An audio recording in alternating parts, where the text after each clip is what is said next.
we've been fishing a Neko rig since I was a teenager.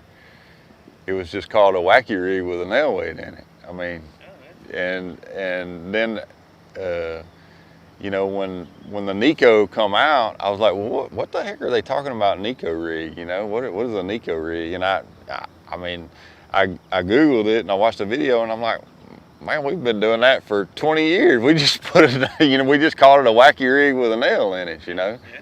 Hey everybody, Todd Faircloth here. Want to talk to you about how to fish a Neko rig during the fall time of year.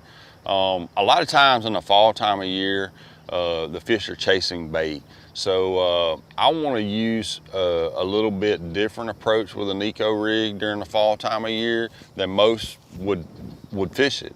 I'll put a real lightweight on the head of my Neko rig and cast it to targets, and actually cast it past the target, twitch it a little bit, let it fall, twitch it a little bit, let it fall. I get pretty aggressive with it in the fall because I'm looking for active fish. Fall time of year, fish are up chasing bait around, and almost work it like you would like a soft stick bait or something like that. But it's a very productive lure. I'll show y'all one, you know, how I rig it is I put a light weight in it. I've got a light one here. You can even go lighter than this. This is a 5-inch Strike King Ocho here. And I like to rig it with the hook point towards the head, because this bait falls like this, and when the fish grabs it, he gets this part of the hook rather than fishing it the other way. And we've got the swivel on there that lessens your line memory and keeps the line from getting real twisted. But your hookup ratio when you rig it this way as opposed to the other way will increase, because when this bait's falling down, the fish is going to grab it, and you want him to grab this part of the hook instead of the reverse part of the hook. So that's a little tip that'll help you with your hookup ratio as well. Again, I like to use a 7'4" medium heavy spinning rod. I like to use braided line as my main and a fluorocarbon leader. And the reason why I choose a spinning rod and a braid to fluorocarbon leader is you're dealing with casting a fairly light bait usually. I mean, you can put a, you know, like we had rigged up here, a soft stick worm on it, a trick worm like this one, or a soft stick bait. You can even go smaller than that with a super finesse worm.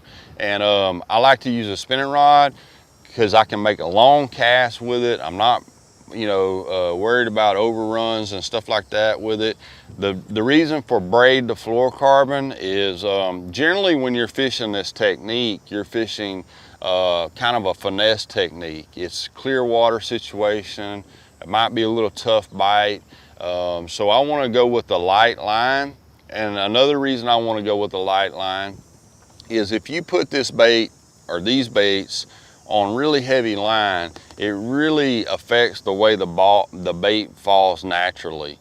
And it's not so much about fishing, I'm worried about breaking off or something like that. It's more about the lighter the line, the more natural your baits look in the water, and the more lifelike it looks, and the more bites you're gonna get with this technique. So that's why I choose you know, a light fluorocarbon leader going to a fairly light braided line.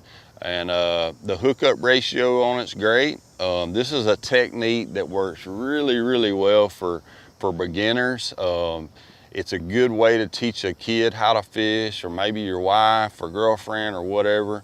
It's just a technique that catches fish any time of the year, pretty much in all situations. You can fish it on lakes, rivers, ponds, streams. It's user friendly and one that will put a lot of fish in your boat.